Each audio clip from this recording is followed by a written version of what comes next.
Gold, trusted gold buyers. మీరు తాకట్టు పెట్టిన బంగారాన్ని విడిపించి ఈ రోజు ఉన్న మార్కెట్ ధరకు కొనబడను.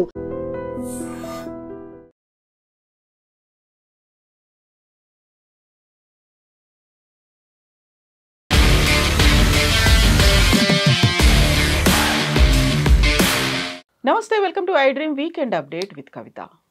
తెలంగాణలో బీసీలకి సంబంధించి 42% రిజర్వేషన్ల మీద మరొకసారి చర్చ మొదలైంది.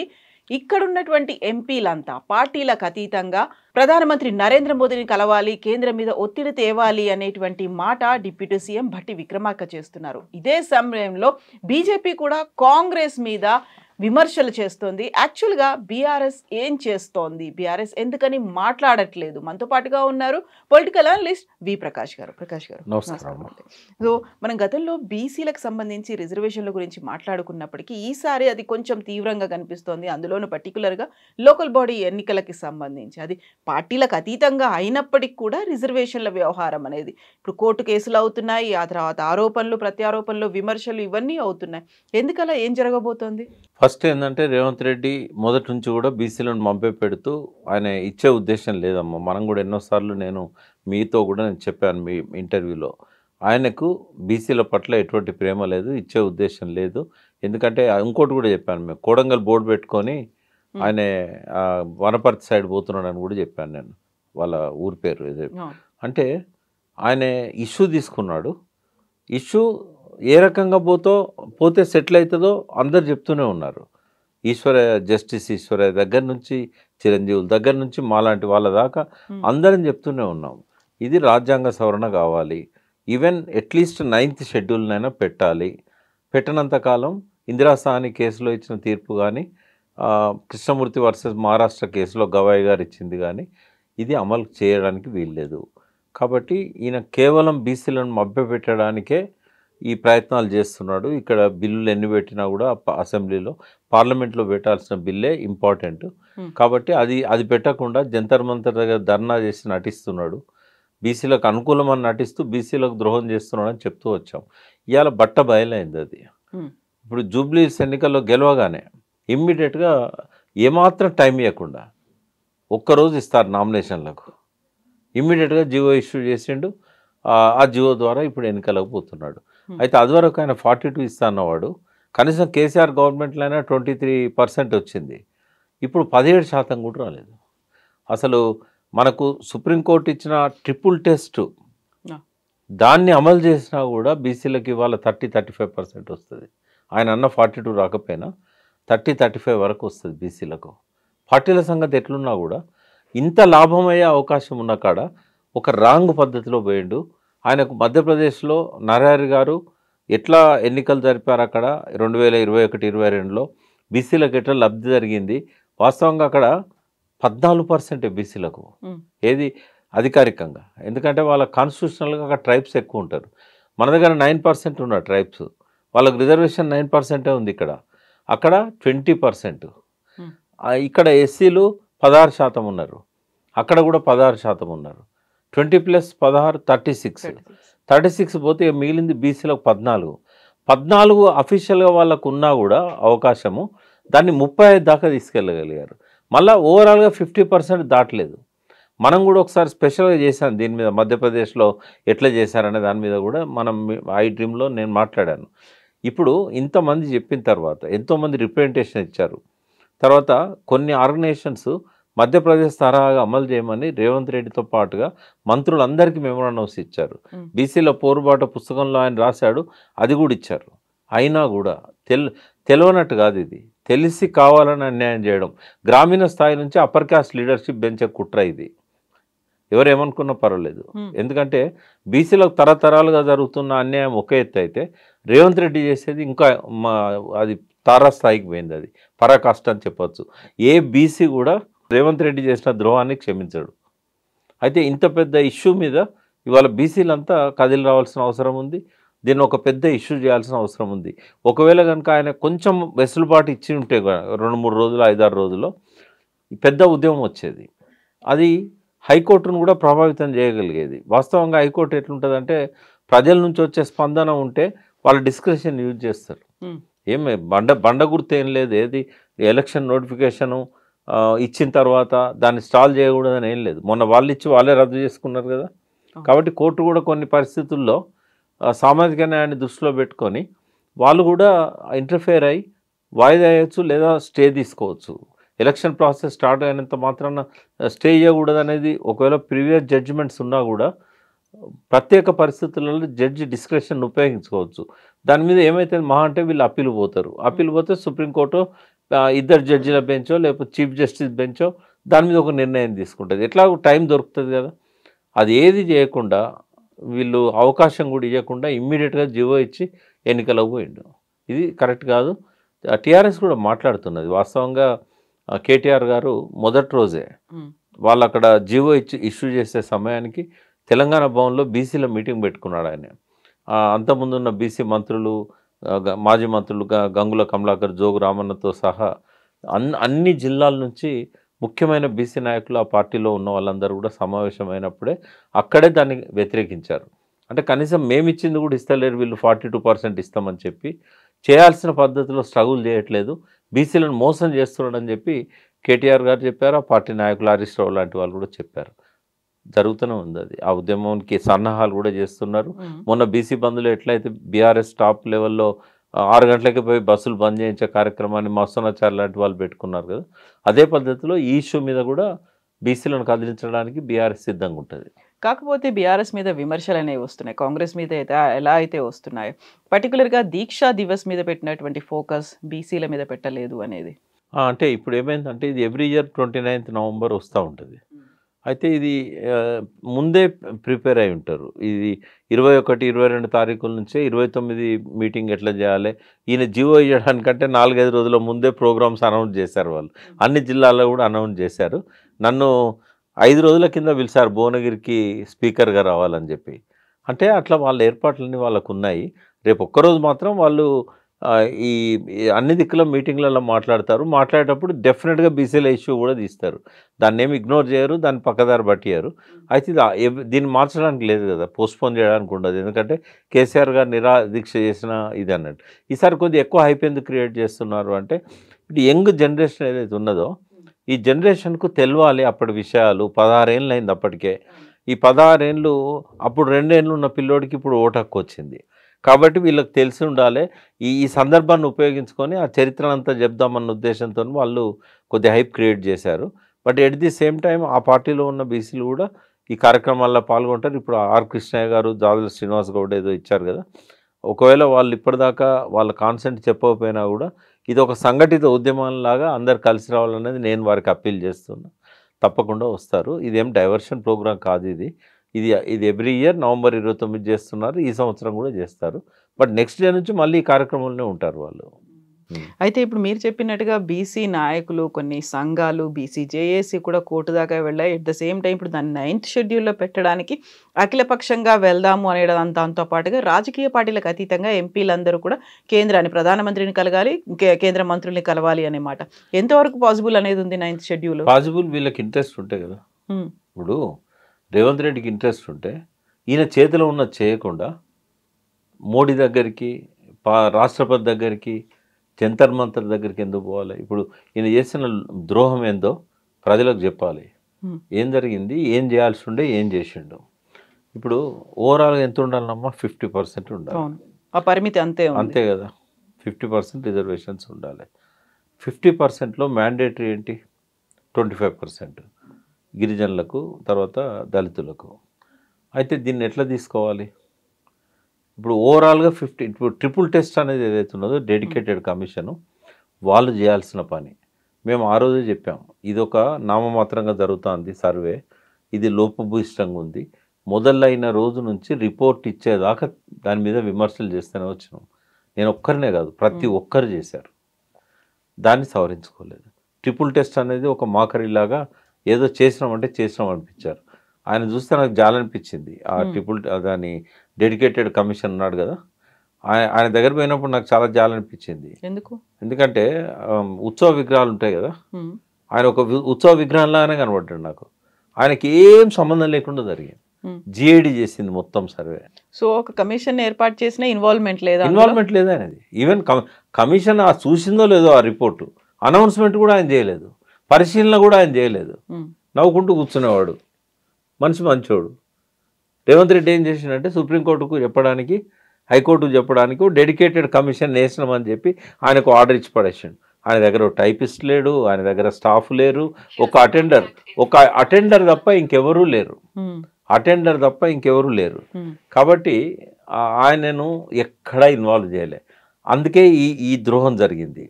అది రేవంత్ రెడ్డి చేసిన మొట్టమొదటి తప్పు. ట్రిపుల్ టెస్ట్ అనేది జరగాలంటే డెడికేటెడ్ కమిషన్ చేయాలి. ఏం చేయాల్సి ఉండదు తెలుసా, వాళ్ళు విలేజ్ టు విలేజ్ పోయి ఆ విలేజ్లో జనాభా ఎంత, బీసీలు ఎక్కువ ఉన్నారా, ఎస్సీలు ఎక్కువ ఉన్నారా, ఎస్టీలు ఎక్కువ ఉన్నారా, అది ఎవరికి రిజర్వ్ చేయాలి, ఒక్కొక్క ఊరు యూనిట్గా తీసుకోవాలి. తర్వాత ఒక్కొక్క మండలం, దేనికి సర్పంచ్కి ఒక్కొక్క ఊరు యూనిట్గా తీసుకోవాలి. ఓవరాల్గా మనకు 12,000 చిల్లర గ్రామ పంచాయతీలు ఉన్నాయని అనుకుందాం. 6,000 చిల్లర గ్రామ పంచాయతీలను జనరల్గా పెట్టుకోవాలి. మిగతా రిజర్వేషన్లల్లో ఎస్టీలు మ్యాండేటరీగా వాళ్ళు 9% ఉన్న గ్రామాలు ఏంటి అనేది తీయాలి. అంటే ఎస్టీలు ఎక్కువ పాపులేషన్ ఉన్న గ్రామాలు తీసి వాటిని ప్రకటించాలి. అట్లాగే ఎస్సీలు ఎక్కువ 16% వాళ్ళు రావాలి కాబట్టి వాళ్ళ గ్రామాలను 16% తీసేయాలి. ఈ పోయిన తర్వాత మిగిలిన గ్రామాలన్నీ ఉంటాయి కదా, ఆ బీసీలు ఎక్కువ ఉన్న గ్రామాలన్నింటిలో వాళ్ళకి ఇచ్చేసేయాలి. సపోజ్ దీన్ని జిల్లా యూనిట్గా తీసుకుంటారా, మండలం యూనిట్గా తీసుకుంటారా అనేది ఆ పైనున్న జెడ్పీ స్థానాలు, ఎంపీపీ స్థానాలను దృష్టిలో పెట్టుకొని వాళ్ళు డిసైడ్ చేయాలి. ఓవరాల్గా స్టేట్లో ఈ 50% మించకుండా చూసుకోవాలి. అప్పుడు ఏమవుతుందంటే, ఒక విలేజ్ ఎగ్జాంపుల్ ఇస్తాం. ఒక విలేజ్లో ఎస్టీలు 2 కుటుంబాలు ఉన్నాయి. కేసముద్రం దగ్గర 6 ఉన్నారు, ఎలిజిబుల్ ఓటర్స్ 6 ఉన్నారు. వాళ్ళకు గ్రామ పంచాయతీ సర్పంచ్ రిజర్వ్ చేశారు, పైనుంచి వాళ్ళకు మిగతా స్థానాలు కూడా రిజర్వ్ అయినాయి. ఇప్పుడు ఏజెన్సీలలో ఎట్లాగో వాళ్ళ రిజర్వ్ అవుతున్నాయి కదా, స్టేట్ వైడ్గా తీసుకోవాల్సి వచ్చినప్పుడు వాళ్ళ రిజర్వేషన్ వాళ్ళకి ఏజెన్సీలలో వచ్చింది కదా, మళ్ళీ గ్రామాలలో ఎందుకు తీసుకోవాలి? నిజంగానే ఎక్కడైనా బాగా ఎస్టీలు ఉన్న లంబాడి తండాలు ఇట్లాంటివి ఉన్నాయి, అవి కూడా వాళ్ళకి ఇచ్చేయచ్చు. ఇంకా ఎస్టీ రిజర్వేషన్ వేరే గ్రామాలలో చేయాల్సిన అవసరం లేదు. ఎక్కడైతే 10 కుటుంబాలు 5 కుటుంబాలను అక్కడ చేయాల్సిన అవసరం లేదు. వీళ్ళు చూపెట్టేటప్పుడు ఏం చేయాలంటే, మేము ఓవరాల్గా పర్సంటేజ్ వాళ్ళకి ఇచ్చాం, ఓవరాల్గా పర్సంటేజ్ ఎస్సీలకు ఇచ్చాం అన్నప్పుడు ఏమవుతుందంటే, ఉదాహరణకు ఒక గ్రామంలో ఎక్కువ మంది వీళ్ళు ఉంటారు, బీసీలు ఉంటారు. ఓ 4 కుటుంబాలు ఎస్సీలే ఉంటాయి అనుకుందాం, 10 కుటుంబాలు ఉంటాయి అనుకుందాం, ఎస్టీలే ఒక 2-3 కుటుంబాలు ఉంటాయని అనుకుందాం. అది మ్యాండేటరీగా బీసీ కేటాయించాలి. అది కేటాయించి ఓవరాల్గా చూడాలి. అన్ని జిల్లాల రిపోర్ట్లు తెప్పించుకొని రిజర్వేషన్ పరిమితిలో ఉన్నామా మనం, లేదా బీసీలకు ఎస్సీలకు ఎస్టీలకు ఇచ్చినాయి 50% దాటినాయా చూడాలి. 50% దాటినప్పుడు ఎవరికి కట్ చేస్తారు? బీసీలే కట్ చేస్తారు. ఈ ఎస్సీలే ఎస్టీలే అట్లే ఉంచాల్సి వస్తుంది. అట్లా చేసుకుంటూ పోతే ఏమైందంటే, ఇప్పుడు మా జిల్లా పరిషత్ టెరిటరీ మెంబర్ ఉన్నాడు, మొత్తం మండలానికి ఒక్కడే ఉంటాడు. మండల్ ప్రెసిడెంట్ ఉన్నాడు, మొత్తం మండలానికి ఒక్కడే ఉంటాడు. ఎంపీటీసీల దగ్గరికి వచ్చేసరికి 2 గ్రామాలలో తీయాల్సి వస్తుంది. ఈ లెక్క తీసినప్పుడు అక్కడ జనాభా దామాషా ప్రకారంగా వాళ్ళకి రిజర్వ్ చేయాలి, చేసి ఓవరాల్గా టాలీ చేయాలి. టాలీ చేసినప్పుడు ఎక్కువనైతే తక్కువ బీసీ జనాభా ఉండి వాళ్ళకి రిజర్వ్ అయిందో దాన్ని మనం తీసేయాలి, జనరల్ చేయాలి. ఎందుకంటే జనరల్లో 45 వచ్చింది, ఇంకా 5% తక్కువ అవుతుంది. తీసేయాల్సింది ఓన్లీ బీసీల నుంచే, ఎస్సీల ఎస్టీలకు తీసేయడానికి లేదు. ఇట్లా కనుక చేస్తే మధ్యప్రదేశ్లో 2021లో అట్లే చేశారు. చేసి ఓవరాల్గా టాలీ చేశారు. చేస్తే 14% ఉన్న బీసీలది 34% వచ్చింది. ఇక్కడ కూడా వచ్చేది ఈజీగా, ఇంకొక 5 to 10% పెరిగేది బీసీల రిజర్వేషన్. ఇది చేసేది ఎవరమ్మా? ముఖ్యమంత్రి ఆదేశాలతోని డెడికేటెడ్ కమిషన్ చేయాలి. దీన్ని సుప్రీంకోర్టుకు, హైకోర్టుకు సబ్మిట్ చేయాలి. ఈ ప్రకారంగా మేము మాకున్న పరిమితిలో 50% రిజర్వేషన్ దాటకుండా మేము గ్రామాలలో అడ్జస్ట్ చేసినామంటే ఎవరు కోర్టు పోయినా కూడా స్టే రాదు. ఇది చేయొచ్చు కదా. ఎందుకని ఇది చేయడానికి అక్కడ సలహా ఇవ్వడానికి ఎవరు లేరంటారా, లేకుంటే నిపుణుల కొరత అక్కడ కనిపిస్తుంది? మీరే చూశారు, జస్టిస్ ఈశ్వరయ్య గారి కంటే గొప్ప వ్యక్తి ఎవరు ఉన్నారు? నేషనల్ బీసీ కమిషన్ చైర్మన్గా పనిచేశాడు, హైకోర్టు చీఫ్ జస్టిస్గా పనిచేశాడు. ఆయన ఎన్నిసార్లు కలిశాడు రేవంత్ రెడ్డిని? ఆయన కలిసినప్పుడు అందరిని అధికారులను పిలిచి మీటింగ్ పెట్టి చెప్పాడు. చిరంజీవులు గారు ఎన్నిసార్లు కలిశారు, జాదుల శ్రీనివాస్ ఎన్నిసార్లు, నారాయణ గారిని ఎన్నిసార్లు పంపించారు రిపోర్ట్. ఆయన ప్రిన్సిపల్ సెక్రటరీ ఉన్నాడు కాబట్టి ఆయన కొన్ని లిమిటేషన్స్ ఉంటాయి. బట్ మధ్యప్రదేశ్ది ఒక బేస్గా తీసుకోమని చెప్పి ఎన్నిసార్లు పంపించాడు, ప్రతి పార్టీకి ఇచ్చాడు ఆయన. మహేష్ గౌడ్ గారికి ఇచ్చారు. ఎందుకలా ఇష్టం లేదమ్మా రేవంత్ రెడ్డికి. ప్రతి మినిస్టర్కు తెలుసు ఇట్లా చేస్తే బీసీలకు ఎక్కువ వస్తాయని, అయినా కూడా ఇవ్వలేదు ఆయన. ఇప్పుడు కవిత గతంలో సెలబ్రేట్ చేసుకున్నారు, ఈరోజు మళ్ళీ తను రైలు రోకో అనేది చేశారు. ఆ తర్వాత తీన్మార్ మల్లన్న కూడా, జాజులా, వీళ్ళందరూ కూడా ఆల్మోస్ట్ ఒక సపోర్ట్ అనేది వచ్చింది, అభినందనలు వెల్కమ్ చేశారు, ఇవన్నీ అయ్యాయి. ఈరోజు తీన్మార్ మల్లన్న ఇంకో మాట కూడా అన్నారు, రెడ్లకు బీసీలకు విడాకులు అయిపోయాయి అనే ఒక ఆ మాట కూడా ఆయన అన్నాడు. సో ఇప్పుడు అంతా అపోజ్ అనేది కనిపిస్తోంది, ఆందోళనలు ఉన్నాయి, నిరసనలు కనిపిస్తున్నాయి. ఏం జరుగుతుందని మీరు అనుకుంటున్నారు? ఇది రెడ్లందరూ చెప్తే అయిందానమ్మా. నేను అనేది ఒక్క క్యాస్ట్ని ఎప్పుడు టార్గెట్ చేయకూడదు. ఏ రెడ్డి చెప్పిండమ్మా? ఇది రేవంత్ రెడ్డి కావాలని చేసింది, రెచ్చగొట్టడానికి చేస్తున్నాడు ఆయన. ఆయనకు ఆయన పబ్బం గడిచింది, ఆయన సీఎం కావాలనుకున్నాడు, పోలరైజ్ చేసుకున్నాడు, సీఎం అయిండు. మనసు ఒప్పది బీసీలను డెవలప్ చేయడానికి, ఎవరికి ఒప్పది. ఈ అప్పర్ క్యాస్ట్లో ఉన్న టాప్ పొలిటీషియన్స్ ఎవరైతే ఉంటారో వాళ్ళని మనం టార్గెట్ చేద్దాం. వాళ్ళు ఎన్నటికీ బీసీలను ఎదగనియరు. ఇంత మంచి అవకాశం వచ్చింది, కొన్ని వేల గ్రామాలల్లో బీసీలను సర్పంచులుగా చేసే అవకాశం వచ్చినా కూడా వాళ్ళ అవకాశం ఇవ్వలేదు. కొన్ని వందల గ్రామాలల్లో ఎంపీటీసీలను మండలాధ్యక్షులను చేసే, జిల్లా పరిషత్ సభ్యులను చేసే అవకాశం వచ్చినా కూడా ఇవ్వలేదు. ఇప్పుడు ఓవరాల్గా చూస్తే ఎంత అవుతుంది తెలుసా? నీ గ్రామాల వారీగా చూస్తే 60-70% మించుతారు ఈ రెడ్లు, వెల్మలు, వాళ్ళకు సంబంధించిన అప్పర్ క్యాస్ట్ వాళ్ళు. అంటే ఇది వాళ్ళ రాజ్యం అనేది మరొకసారి ఆయన రుజువు చేసుకున్నాడు. మా వాళ్ళు ఏంటంటే కొందరు అమాయకులు ఉంటారు, కొందరేమో వాళ్ళ మోచేతి నీళ్లు తాగి బీసీలకు ద్రోహం చేస్తూ ఉంటారు. ఇవన్నీ నయవంచనలు, దొంగ మాటలే తప్ప ఈ రేవంత్ రెడ్డికి పూలాభిషేకం, పాలాభిషేకం ఇదంతా ఏంటంటే ఆయన మెప్పు కోసం చేసుకున్నారు. అది కవిత కావచ్చు, అది జాదుల శ్రీనివాస్ కావచ్చు. వాళ్ళకి ఎన్నడూ కూడా ఈ భ్రమల్లో ఎందుకు లోనైందంటే వాళ్ళే సమాధానం చెప్పాలి. మేము పక్క చెప్తూనే ఉన్నాం, ఇది మోసము, ఇది ద్రోహము, మీరు ఎందుకు వాళ్ళకు జోకుతున్నారు, మీరు వాళ్ళకి ఎందుకు పూలాభిషేకం చేస్తున్నారు, ఈయన చెప్పే ఈ గిల్లులు ఏవి పనిచేయవు. ఆయన మోడీ దగ్గర పోయి, రాష్ట్రపతి దగ్గర పోయి వాళ్ళ మీద ఒత్తిడి తెస్తే తప్ప ఇది కాదు అని చెప్తుంటే కూడా నిన్నటి దాకా వాళ్ళ పల్లకి మోసారు. ఇప్పుడు పాడగడుతున్నారు. ఏం ఉపయోగం? వాళ్ళ క్యారెక్టర్ అసాసినేషన్ అయింది కదా. సరే, పశ్చాత్తాపాన్ని మించింది ఏది లేదు, మీరు తప్పు చేస్తే చేశారు. ఇప్పుడు బీసీలకు నాయకత్వం వహించండి. పెద్ద ఉద్యమాన్ని నిర్మించడానికి ఒక అస్త్రాన్ని ఇచ్చాడు రేవంత్ రెడ్డి. ఇవాళ సర్పంచ్ అయినా, ఎంపీటీసీ అయినా రాజ్యాధికారం రాకపోవచ్చు మనకు, కానీ నీ దారిలో నువ్వు పరిగెత్తడానికి కావాల్సిన ఫ్యూయల్ ఇచ్చాడు ఆయన. నీ బీసీలో ఉద్యమాన్ని ఆర్గనైజ్ చేయడానికి ఇంతకంటే అస్త్రం ఏముంటుంది? సరే, చిరంజీవి గారి మదర్ ఏదో చనిపోయినట్టుంది, ఆయన ఈ 11 రోజులు బయటికి రాకపోవచ్చు, నిన్ననే తెలిసింది నాకు. సో మిగతా నాయకులంతా ఈశ్వరయ్య గారిని ముందు పెట్టుకొని ఎట్లా మోసం చేశాడు అనేది మీడియా ద్వారా కానీ, పబ్లిక్లోకి కానీ డైరెక్ట్గా వెళ్ళి ఉద్యమాన్ని నిర్మించడానికి ఇంతకంటే బెస్ట్ వెపన్ అనేది ఎన్నడూ రాలేదు బీసీలకు. దీన్ని అన్ని పార్టీలు కూడా, అన్ని పార్టీలలో ఉన్న బీసీలు ఉపయోగించుకోవాలి. బీసీ సంఘాలు ప్రత్యేకంగా నాయకత్వం వహించాలి.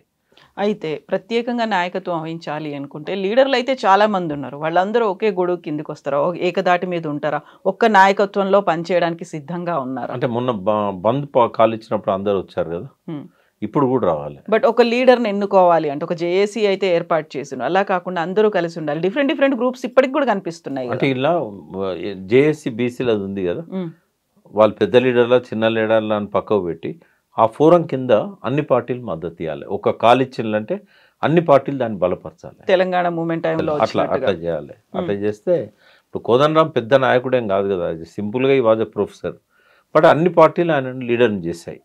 అట్లనే ఇప్పుడు ఎవరో ఒక చిన్న నాయకుడు పిలిపించినా కూడా జేఏసీ పక్షాన జాదుల శ్రీనివాస్ ఇచ్చినా, ఆర్ కృష్ణ ఇచ్చినా, ఈయన బీజేపీ, ఈయన కాంగ్రెస్ ఇట్లా అనకుండా అందరూ వాళ్ళ నాయకత్వం కింద ఈ ఇష్యూ వరకు పనిచేయాలి, ఇష్యూ బేస్డ్. అయితే ఇక్కడ ఇన్హిబిషన్స్ ఏముంటాయంటే మా పార్టీ నాయకులు ఏమనుకుంటారో, రేపు మాకు గట్టిగా బీసీ వాయిస్ వినిపిస్తే నాకు టికెట్ ఇస్తారో ఇయ్యారో, ఇది మాత్రం అన్ని పార్టీలలో ఉంటుంది. ఇక తాడో పేడో తెలుసుకునే పరిస్థితి వస్తుంది. కాబట్టి మీరు బలంగా ఉంటే మిమ్మల్ని ఎవరు ఏం చేయలేరు. అదంతా వ్యక్తిగతంగా ఆలోచిస్తున్నారు. మీరు చెప్పినట్టుగా మొత్తం బీసీ కమ్యూనిటీకి సంబంధించి ఆలోచించాలి అంటే ఇక్కడ వెనకడుగు వేస్తున్నారు, లేకపోతే అక్కడ వాళ్ళు వ్యక్తిగతంగా చూసుకునే ప్రయత్నాల్లో ఉన్నారు, లేదు అందరి కోసం పనిచేయాలి అనేటువంటి భావన ఇంకా ఎందుకు రాలేదు? ఇప్పటికే ఇన్ని దశాబ్దాలు గడిచిపోయినప్పటికీ కూడా టికెట్లు ఇచ్చేది ఎవరమ్మా? ఇప్పుడు ఏ పార్టీలో బీసీ టికెట్ ఇస్తారా? ఇప్పుడు రామచంద్రరావు ఉన్నాడు, నా మిత్రుడే, నేను మాట్లాడలేదు ఇప్పటిదాకా, బట్ ఆయన దగ్గరికి పోయి వచ్చిన వాళ్ళు నాతో చెప్పుకుంటాను వాళ్ళ బాధలు. వాళ్ళు ఎంపీలుగా ఎమ్మెల్యేలుగా పోటీ చేయడానికి అర్హత ఉన్న వాళ్ళు మీడియా స్పోక్స్ పర్సన్ ఏమంటే కూడా ఆయన ఇచ్చే పరిస్థితిలో లేడు, నా చేతిలో ఏమున్నది మీరు పై వాళ్ళకి చెప్పండి అంటున్నాడు. రబ్బర్ స్టాంప్ అధ్యక్షుడే కదా, వాయిస్ ఉండొచ్చు, మంచి మనిషి కావచ్చు, కానీ ఆయనకి వాళ్ళు పవర్ ఇవ్వలే కదా. అధ్యక్షుడు ఎవరున్నా అంతే. ఇప్పుడు టీఆర్ఎస్లో కేటీఆర్ఏ టికెట్లు ఇవ్వాలి, కేసీఆర్ ఇవ్వాలి. అదేవిధంగా కాంగ్రెస్లో పోయినట్టయితే మహేష్ గౌడ్ సంతకమే, రేవంత్ రెడ్డి చెప్పింది ఆయన ఎవరికి ఇచ్చే పరిస్థితి లేదు. మరి వాళ్ళు అధిష్టానానికి కోపం తెప్పించే పనులు చేస్తారా? ఒకవేళ చేయాలనుకుంటే వాళ్ళ ఆశీస్సులతో వాళ్ళ ఆదేశాలతో చేయాలి. అందుకే నేనేమంటున్నా, మీరు బలంగా ఉంటే మిమ్మల్ని పిలిచి టికెట్ ఇస్తుంది ఏ పార్టీ అయినా. ఈ బలం ఎట్లా వస్తుంది మీకు? ఈ ఉద్యమం ద్వారానే వస్తుంది. మీరు ఏదైతే అనుకుంటానో వాయిస్ బలంగా వినిపిస్తే నన్ను ఎక్కడ టార్గెట్ చేస్తారో అని, అది తప్పు. మీరు ఎంత బలంగా వాయిస్ వినిపించడమే కాదు, ప్రజల్లో కూడా బలంగా ఉద్యమాన్ని నిర్మించండి. ఇంకా 3 ఏళ్ళు ఉంది ఎలక్షన్స్కి. This is the right time to rise in the BC movement. బీసీల కోసం అంటూ ఒక పార్టీ కూడా ఏర్పాటు చేసిన తీన్మార్ మల్లన్న ఆయన ప్రయత్నాలు ఆయన చేస్తున్నాడు. ఆయనకి ఎంత సపోర్ట్ వచ్చిందంటారు? కొంత ఆయన ఒక సెక్షన్ డెవలప్ చేసుకుంటున్నాడు, చాప కింద నీరులాగా. ఆయన పొద్దున బడేని పెట్టుకున్నాడు, ఎర్లీ మార్నింగ్ 5 o'clockకే ఆయన అందరికీ ట్రైనింగ్ ఇస్తున్నాడు. ఆయన బీసీలు ఎట్లుండాలి, వాళ్ళ చైతన్యాన్ని ఎట్లుండాలి ఆయనకు తెలుసు. ఒక ఓవర్ నైట్లో బీసీ రాజ్యాధికారం రాదు. పార్టీ బలోపేతం కావాలంటే క్యాడర్ను బలంగా ఉండేటట్టు చూసుకోవాలి. కాబట్టి ఒక చాప కింద నీరులాగా ఆయన చైతన్యాన్ని విస్తరిస్తున్నాడు. ఆ చైతన్యం వృధాగా పోదు. విమర్శలు వస్తూనే ఉంటాయి. రేవంత్ రెడ్డి ఆయనను ప్రమోట్ చేశాడని విమర్శ వచ్చింది, ఇట్లాంటివన్నీ కూడా వచ్చినాయి. బట్ మల్లన్న నాకు తెలిసినంత వరకు కమిట్మెంట్తో ఉన్నాడు. కాకపోతే లీడర్షిప్లో కొన్ని లోపాలు ఉన్నాయి, ఆయన రాబోయే రోజుల్లో సవరించుకోవచ్చు. ఈ పొద్దున బడి కార్యక్రమం అయితే బీసీల చైతన్యాన్ని పెంచడం కోసం ఆయన బాగా మేధావులతోని ఇట్లాంటి వాళ్ళతోని రోజుకొకరితో మాట్లాడిస్తూ ఒక్కొక్క ఇష్యూ మీద అవేర్నెస్ క్రియేట్ చేస్తున్నాడు. ఒక ఎఫర్ట్ అయితే స్టార్ట్ అయింది. ఇప్పుడు ఒక ఉద్యమం రావాలన్నారు, ఒక ఇగ్నైటింగ్ ఫ్యాక్టర్ అంటారు, లేకుంటే ఒక డ్రైవింగ్ ఫోర్స్ అనేది ఉంటుంది. అది ఇప్పటిదాకా ఫీల్ అవ్వట్లేరా? మనం ఉద్యమం స్టార్ట్ చేయాలి, మనం పార్టిసిపేట్ చేయాలి, మనం ఒక బలం చూపించాలి అనేది. వాస్తవంగా ఇది రైట్ టైం ఆయన రైజ్ కావడానికి. పార్టీ పెట్టినప్పుడు రైట్ టైం కాదు, ఇప్పుడు పార్టీ పెట్టిండు కాబట్టి. ఇప్పుడు ఈ కార్యక్రమాలల్లో వీళ్ళు కలుపుకున్నా కలుపుకోకపోయినా తన బలంతో, తనకున్న మాట బలంతో, తనకున్న ఆర్గనైజేషన్ బలంతో ఆయన దూసుకుపోవడానికి ఇది టేక్ ఆఫ్ టైం. రన్వే మీద నమ్మట్లేదు ఆయన్ను. లేదు, వాళ్ళు ఏం కార్యక్రమం తీసుకుంటారో నాకు తెలియదు. నేను వాళ్ళతో రెగ్యులర్ ఇంటరాక్షన్లో లేను, అడ్వైజర్గా కూడా నేను లేను. బట్ ఇది రైట్ టైం ఆయనకు. ఇప్పుడు ఈ ఇష్యూ మామూలు ఇష్యూ కాదు. ఎలక్షన్లు జరుగుతాయి, అది వేరే విషయం, స్టే రాకపోవచ్చు. కానీ అన్యాయం జరిగింది, బీసీలకు రేవంత్ అన్యాయం చేసిండని చెప్పడానికి మల్లన్నకు ఇది ఒక పాశుపదాస్త్రం. ఆయనకే కాదు, జాజుల శ్రీనివాస్ గౌడ్ మొన్నదాకా రేవంత్ రెడ్డితో ఉన్న జూబ్లీహిల్స్ ఎలక్షన్లో రేవంత్ రెడ్డి చెప్పినట్టుగా బీసీ క్యాండిడేట్ అనే పేరుతోని బలపరిచిన ఆ పార్టీ అభ్యర్థిని ఇవాళ మళ్ళీ ఎదగడానికి, తన క్యారెక్టర్ను పెంచుకోవడానికి ఇది రైట్ టైం. బీసీ కృష్ణ బీజేపీలో ఉన్న తను బీసీ వాదానికే ప్రాధాన్యత ఇస్తానని చెప్పుకోవడానికి ఇది రైట్ టైం. టీఆర్ఎస్ కూడా అది ఆ పార్టీ బీసీ పార్టీ కాకపోయినా బీసీలో కేసీఆర్ ముఖ్యమంత్రిగా ఉన్నప్పుడు చేసిన పథకాలు తక్కువేం లేవు. ఏ నాయకుడు ఆలోచించని పథకాలు వాళ్ళకి ఇచ్చాడు. అది మధ్యలో బ్రేక్ అయింది రేవంత్ రెడ్డి వచ్చాక. నేను బీసీ పక్షపాతినే కాబట్టి బీసీల పక్షాన నేను ఉంటా అని చెప్పుకోవడానికి అది కూడా ఆ పార్టీకి కూడా ఇది ఒక మంచి అవకాశం. బీసీని ముఖ్యమంత్రి చేస్తా అన్న బీజేపీకి కూడా ఇది మంచి అవకాశం. బీసీని అధ్యక్షునిగా పెట్టిన కాంగ్రెస్ పార్టీ మాత్రం డిఫెన్స్లో పడాల్సి వస్తుంది. ఇలా మహేష్ గౌడ్ ఎక్కడ పోయినా నిలదీస్తారు జనం, మీరు అక్కడ ఉండి కూడా మాకు న్యాయం చేయలేదు అనేది. సో ఇప్పుడు ఒక చిత్తశుద్ధి అనేది ఒక మాట ఎప్పుడు వాడుతూ ఉంటారు రాజకీయ పార్టీల్లో కావచ్చు, నాయకుల్లో కావచ్చు, బీసీ లీడర్లకి సంబంధించి ఎవరికి ఎంత ఉంది అని చెప్పుకునేటువంటి ఒక లిట్మస్ టెస్ట్ కూడా కదా ఇది. ఇది ఎప్పుడు ఇన్ఫీరియారిటీ కాంప్లెక్స్తో ఉండొద్దమ్మా. నాయకుడికి ఎదగాలనుకున్నవాడు ఇది మంచి అవకాశం వాళ్ళకు. ఎందుకంటే మీరు బీసీల పక్షాన్నారా, మీ పార్టీ నాయకత్వానికి ఊడిగం చేస్తున్నారా? ఇది ఎవరికి వాళ్ళు వేసుకోవాల్సిన ప్రశ్న. ప్రజల వైపా, పార్టీ వైపా? నువ్వు ప్రజల వైపు, నీ కమ్యూనిటీ వైపు ఉండాలనుకుంటే పార్టీని ఒప్పించుకొని నువ్వు ఇక్కడ పని. ఏ పార్టీ వద్దనదు, ఏ పార్టీ నాయకత్వము మీరు బీసీ ఉద్యమాన్ని లేపొద్దని చెప్పదు. బట్ వీళ్ళకి ఇన్ఫీరియారిటీ ఉంటుంది. నేను ఇక్కడ ఫోకస్ అయితే నన్ను ఏమనుకుంటారో. ఎంతకాలం ఇది ఏమనుకుంటారు? అది అనుకుంటారు. నీకు ప్రజల్లో బలం ఉంటే పిలిచి టికెట్ ఇస్తారు. అయితే కాంగ్రెస్ పార్టీ నేను నా చిత్తశుద్ధిని నిరూపించుకున్నాను, 42% అని నేను అనౌన్స్ చేశాను, అనవసరంగా కోర్టుకు వెళ్ళిందే వీళ్ళు కదా అనే మాట. సో సాధ్యం కాదని చెప్పిన తర్వాతే కదా ఇలాంటిది అయింది అనేది బీజేపీ కావచ్చు, బీఆర్ఎస్ అనేటువంటి మాట. ప్రతిసారి అదే తూతూ మేమే అనేదే ఉంటుంది కదా అక్కడ. అంటే రేవంత్ రెడ్డి బట్టబయలయ్యాడు. స్టార్టింగ్లో అన్నాడు, నేను 42% కోసం నేను అసెంబ్లీలో ఇది చేస్తున్నా, తీర్మానము బిల్లు పెడుతున్నా, బిల్లు పార్లమెంటుకు పంపుతున్నా, కానీ చేసే పద్ధతిలో ఆ స్ట్రగుల్ చేయలేదు. ఎక్కడైతే ఆ టార్గెట్ చేయాలనో ఆ రాజ్యాంగ సవరణ అది మాట్లాడలేదు. 9th షెడ్యూల్ కావాలంటే పార్లమెంట్లో బిల్ పెట్టాలి. మోడీకి చెప్పకుండా ఈయన ఎన్ని చేసినా కూడా అక్కడ ఏం జరగదు. ఒక్కనాడు కూడా మోడీతో చెప్పలేదు, మోడీ దగ్గర పోలేదు, పార్లమెంట్లో ఉన్న మన ఎంపీలను తీసుకొని పోలేదు, కనీసం బీసీ నాయకులను తీసుకొని పోలేదు, కనీసం మహేష్ గౌడ్ను రాహుల్ గాంధీని ఎంట పెట్టుకొని కూడా పోలేదు, అక్కడున్న మల్లికార్జున ఖర్గే మాట్లాడలేదు, అక్కడున్న రాహుల్ గాంధీ మాట్లాడలేదు. ఎంటైర్ పార్లమెంట్ సెషన్ జరిగింది, ఒక్కనాడు కూడా అక్కడ లేపలేదు. ఈయన చిత్తశుద్ధి ఎక్కడుందమ్మా? వాళ్ళ పార్టీలో ఉన్న బీసీ నాయకత్వం ఆలోచించాలి. ఉత్సవ విగ్రహంలాగా మహేష్ గౌడ్ను పెట్టి ఆయన నాకు మిత్రుడే, కానీ పాపం ఇనేబిలిటీ ఏం చేస్తారు, రేవంత్ రెడ్డి కాదని పోలేడే. ఇది ఖచ్చితంగా రెడ్ల రాజ్యం అని ఈ బీసీలకు జరిగిన అన్యాయంతో రేవంత్ రెడ్డి ప్రూవ్ చేసుకున్నాడు. రెడ్ల రాజ్యం అన్నప్పుడు పాలక వర్గాలకు సంబంధించే వర్తిస్తుంది. మిగతా రెడ్ల గురించి నాకు ఎటువంటి ఆరోపణ లేదు, వాళ్ళందరినీ నేను గౌరవిస్తాను. కానీ రేవంత్ రెడ్డి కానీ ఆ పార్టీలో ఉన్న క్యాబినెట్ మంత్రులు కానీ వాళ్ళు బీసీలకు ద్రోహం చేస్తారు. Yes, Prakash garu. Thank you so much, sir. Thank you. And for more videos, please subscribe to iDream. Please subscribe to iDream. Please subscribe iDream. And please subscribe to iDream. For more videos, subscribe to iDream. please like, share and subscribe to the channel. Congratulations, iDream. Subscribe to iDream. Subscribe to iDream. So subscribe to iDream Media. iDream ki iDream team andarki huge congratulations. Please subscribe iDream Media. Please subscribe to iDream. Subscribe iDream. Please subscribe to iDream. iDream అంటే నా కళల ఛానల్ను subscribe చేసుకున్నారు, నోరు తిరుగుతలేదు, మీరైతే గంట గుర్తు కొట్టండి. For more such videos, please subscribe to iDream.